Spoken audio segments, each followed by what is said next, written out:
We're not doing Lilith Fair.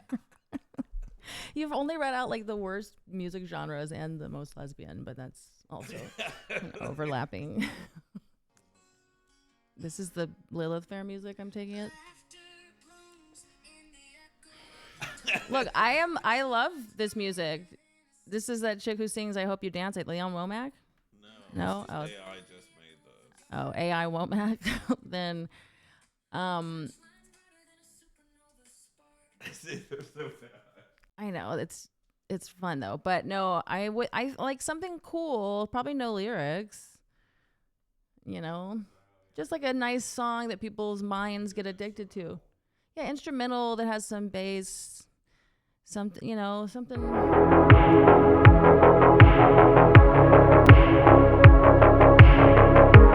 I definitely have. I've been thinking lately about how much of this is psychological. Like, just you do have to play psychological tricks on your audience, right? Because everyone's trying to get their attention. So if you don't do the things that hit the dopamine and get them a little addicted. But, you know, like, but people have that where their mind gets used to, I hear that song. I hear that little laugh at the end and that little joke that they make. I hear that segment that I like. So we just have to manipulate at every turn. It's all about, it's like a cat. If I want a cat to like me, I just pet its head in a certain type of way. But I keep it very OCD, like, because they will get OCD fast. If you do their right side twice, they need you to do their left side twice. So the cat will immediately become dependent on me because I'm the only one who will like satisfy the. Cats are definitely autistic. So this is the world according to Arielle Isaac Norman. A weekly show that I record on Sundays. So I think of them as my Sunday sermons, but they come out on Tuesdays because that's how time works.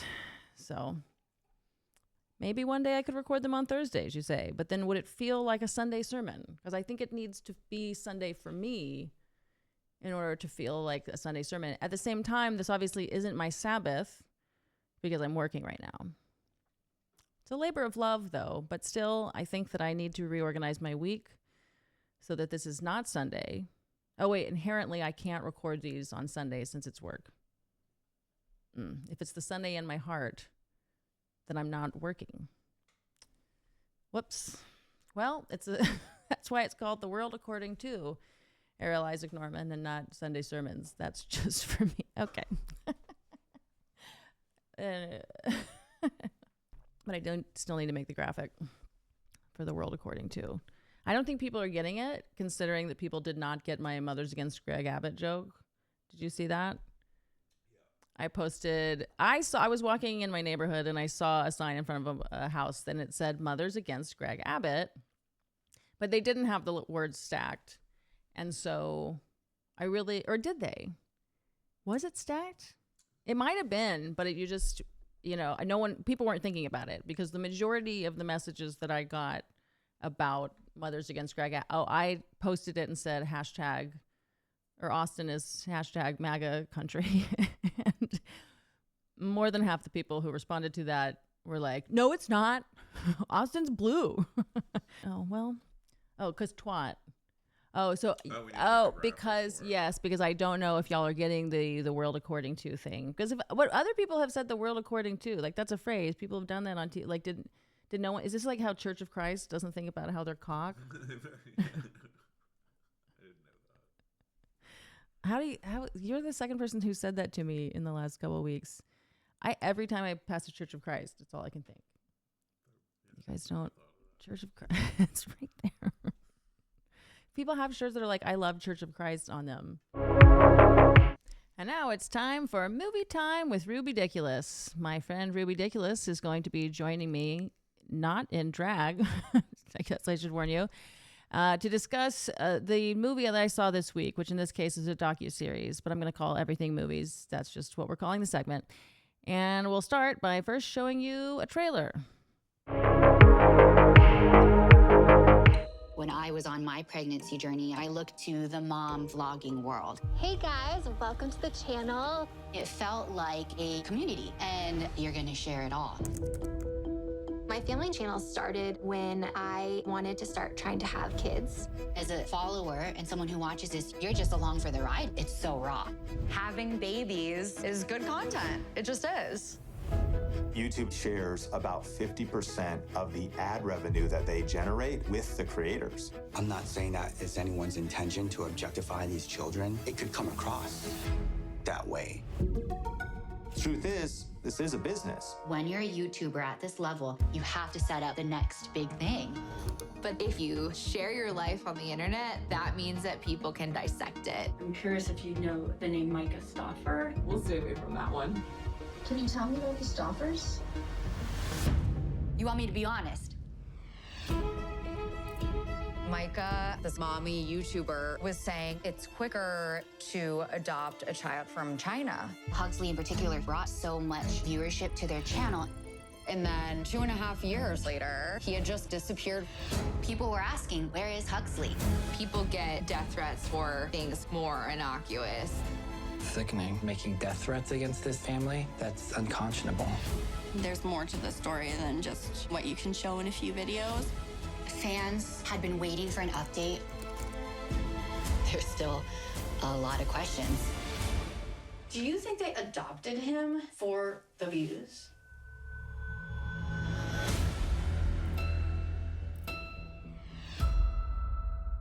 Oh my God. Hi. Hello. So you haven't seen this yet. I have not seen it, but it's really It's a juicy one. intriguing. Well, yeah, it's so intriguing, and I think that people had told me about Hey there. it. No maybe- need to adjust your TV, or more likely your phone. Goddamn Venmo commercial. Fucking Mint Mobile, you know how I feel about that. Does anyone listen to enough podcasts where you're annoyed at these Mint Mobile commercials the way I am? Clap if you know what I'm talking about. These Ryan Reynolds Mint Mobile commercials. Am I the only? I will never watch another Ryan Reynolds movie at this point. Like 40% of the commercials that I hear right now are, "This is Ryan Reynolds with Mint Mobile." No, don't change it. I will skip so many minutes of whatever just to not hear a moment of him. I'm like, I'll miss 3 of P. Diddy's victims then. I don't care. I don't need to hear everyone. There's enough victims. I can miss some of them. I hate Ryan Reynolds so much. I'm to the point where I want the next Luigi Mangino to kill the CEO of Mint Mobile so that I don't have to. So people had been telling me to see Update on Family because they were saying that it was like, oh, this scandal happened and maybe she hid the kid. We don't know. This kid disappeared or whatever. And so I'm watching this thing and I'm like at least an hour and a half into it, where they have just teased that at some point, like all the YouTube comments become, "Where is Huxley? What did you do with him?" Like what? And you're like, but it doesn't really seem like that's what's happening. I mean, like, so there's this chick who already has a bunch of little white kids, like, you know, they're like the blog family kind of thing, right? So yeah, every time she gets pregnant, they get more views. The new kid, like people want to see you just juggling a bunch of different babies, and that's how this whole industry works. You just need to have more and more kids. It reminds me of that chimpanzee documentary recently where they're like, where is that? When the Fed was looking, she was hiding it or whatever. They're just like, where's something missing? It's a new documentary format. Missing. Do they have a viral video and then it's missing? It's a husband or a chimpanzee or a child. Yeah. Those are the things now. So New format. So yeah, you're like going along with this because you're like, okay, so this is kind of an obnoxious thing to do with your life, to mommy vlog and whatever. You know, all your kids are in these, but people aren't. It's just not enough for this chick to have 4 or 5 little blonde kids anymore. So she's like, time to adopt a cute little Chinese baby, which Chinese babies like had been the cheapest and easiest to get. But even then, it still is a whole thing and does cost a lot of money, unless maybe you get one of the discounted babies that have issues. Well, didn't for decades they threw the women away? Yeah, they would get rid of the girls, but a lot of times you didn't carry them full term and give them up. Sometimes they did, but sometimes they didn't do that. Yeah, they just shipped them over here in the containers. Yeah, as meat, but... So No, I don't know all the details, but I just know that there are more Chinese. It's there. Well, India has surpassed them in biggest population now after they killed all those girls, but China is the second most populous, and so there's lots of Chinese babies in general, and yeah. So, but this one was a boy that they adopted anyway, and they've ended with one-child policy. He has developmental issues, and so Micah Stauffer, the star of this thing, gets to be like, oh, we're going to adopt this little boy. We're going to adopt this needy little kid. He has issues, but I just know this is, what God wants, and that we're going to make his life so good, whatever. She gets to do that, and everyone's all invested. All of her people are more invested. Lots of followers, lots of fans. And then she gets the kid, and it's looking like it's kind of hard. Like, he's got issues, and it's really rough to rip him from his family, or like rip him from his even like foster people. He already lost his parents. Now he's been these foster people. Now he's supposed to go to these white people who don't speak his language suddenly and then move across the world. They should have just put him on TikTok. That's where all the challenge kids are going and making money. Yeah, they should have monetized. I mean, the they issues. should have monetized it. Well, she was at the perfect, show just enough vulnerability, but kind of also make things look nice world. She wasn't in the monetize the autism, so she kept a lot of the tantrums off camera, it seems. So I think he's 5 years old or so when they adopt him, but they still just give him a new name, which usually Chinese people will give their kids or take on some kind of English sounding name, but they, whatever his name had been, they called him Huxley, which is isn't it a bit much to name your adopted autistic Chinese? It sounds like an 80s sitcom. You're naming your special needs kid sort of after Aldous Huxley, but you've never read him. Yeah. You've never read Aldous Huxley, but you're naming your kid Huxley because it's somewhere in your... Yes. See, I'm not that It's a good thing you're not having kids. I'm not. I'm street smart. Yeah, I'm not read a few well more read. Everyone should read more. That's what I would suggest. But okay, yeah. But the problem is, you keep not knowing. Like I said, you're an hour and a half or so into this thing when they're acting like they're all this drama. They keep teasing and they're showing you the YouTube comments being where is Huxley, but you're well, you're starting to hope that they've killed the kid at this point. Well, if they haven't chopped this kid up and gotten rid of the body, fed it to their dogs or whatever, just for irony, then then why are we watching this? You know what I mean? This, yeah. It's is this just that the crazy commenters decided that she'd done something and it turns out, it turns out that it was too hard and she was shitty at it. And it's not a good environment for Huxley to be on camera all the time. Yeah. It's probably not a good environment for her little blonde kids either, but suddenly all these people who've been watching her and who are the reason she has sponsors and and that she's become rich and whatever, all these people are now upset that it's, she has to give the kid away but she doesn't talk about it and she deletes all his old videos, but then it's well, yeah, because if some other family took him, then you have to delete the videos. You no longer own the right to that kid's privacy the weird way that you did before. So you'd have to.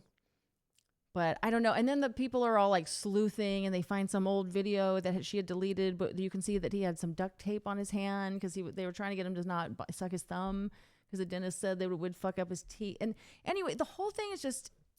You wind up just. You don't want to be one of those bucktooth Asians, Chinese. You don't want to be a Dr. Seuss drawing. No. So, you don't want to be from the racist Dr. Seuss era. Yeah. Oh God. Yeah, I just came away from this feeling like the people who are most indicted here are the audience for watching this in the first place. You shouldn't, because in the documentary they fuzz out all of the faces of the children, and every child that appears is either a cartoon or they draw over their face. So they protect it, and because I'm watching this thing going, who in their right mind would watch this stupid family vlogging shit like this? I mean, there's one girl who she was adopted as a kid, and you kind of get it. But there's most of them. You're who is watching this shit? So did they find the kid? Yeah, well, she just came on and was like, "Hey guys, yeah, we regifted him or whatever," and And then, but like at that point, the YouTube community turns on her and decides like she's the worst because she maybe was not spending as much money as she could have on the most expensive therapy for him while she's buying herself like gold bracelets. And she's whatever. I mean, they go sleuthing. Like I said, they find one little video with this and one little video with that. And like I said, they pick apart their lives and they try to be like, well, maybe you're evil because it's like, so what was her failure? Was Micah's failure just that she gave up on raising this kid once she realized it? Or was the failure in doing it in the first place the hubris, the invasion of privacy that was going to be inherent in the special needs kid's life, this plan, this understanding that she was going to be monetizing it? Like, isn't all of that what's gross? Not that she failed at it, but the intention was gross in the first place, which means it's the watchers whose fault this is. Yeah. They are the ones who said, yes, we love this. Now we're going to subscribe. Now we're going to watch. Now we're going to, the fact that got engagement to get they believed in her too. Well, and that just says something about, no, it doesn't, they didn't believe in it. That's a very self-centered, it makes them feel they're being good voyeuristic, about themselves. right? They're being voyeuristic because if she fails, they get to feel good about themselves. If she succeeds, we get to quiet. And that's that's what I was saying. They fuzz out everybody's faces in the one we're watching, and I go, who the fuck would watch this shit? But then you think about it, you're like, oh, if there's a cute little Chinese baby boy or like toddler, and there's a bunch, if they're actually cute little blonde children, she's pretty. I can't remember her husband, probably was a 4, but and so, but she's like a pretty attractive woman, and then so their kids are probably cute. So I'm like, oh, these fucking people, like we all, even if you're not attracted to kids sexually, like kids are cute to look at. And so that's the big part of it is people get to watch these like cute kids. And so it's this like kind of like sickening thing when you realize, well, yeah, but that's only because all those kids are being exploited. Just like the documentary didn't do that. They didn't want to exploit the kids, but you're inherently exploiting children because they're cute for the views. And there's enough lonely people at home or sick people at home who are going to be watching that. So it was always the sin of all of you. Yes, what Micah was doing was wrong always, but also you watching it was wrong. Yeah. I say that earlier. It's like when the disabled kids on TikTok come up, I always scroll and block it because I'm like, I don't want to support that. What about drag syndrome? Get out of my pub. Get out of my pub. Get out of my pub. Get out of my pub. Get out of my pub. I Down syndrome. I don't. No, but you know what I'm talking. The drag syndrome ones, where the Down syndrome people are in drag. No, I think they're great. It's Down syndrome midgets all in drag, or is it just because Down syndrome people are always midgets? Kind of. They're a little squatty. But anyway. I think that. Yeah. No, I don't know. Like with Down syndrome, I mean, I think we limited Down syndrome people. They're very. I mean, I wish I was that happy and joyful. Right. Well, and also different people have different amounts. It's a mosaic thing sometimes where they're more high functioning. Right. Yeah.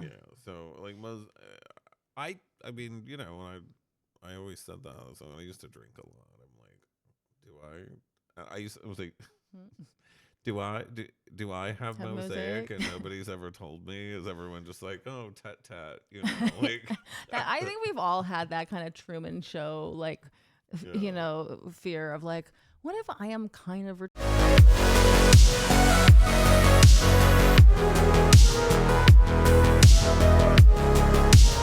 I'm Ruby Dickulous. You can find me at rubydickulous.com, and all of my socials are there. Everything's at Ruby Dickulous. So I hope you've enjoyed The World According to Arielle Isaac Norman. See you next Tuesday. That's cute.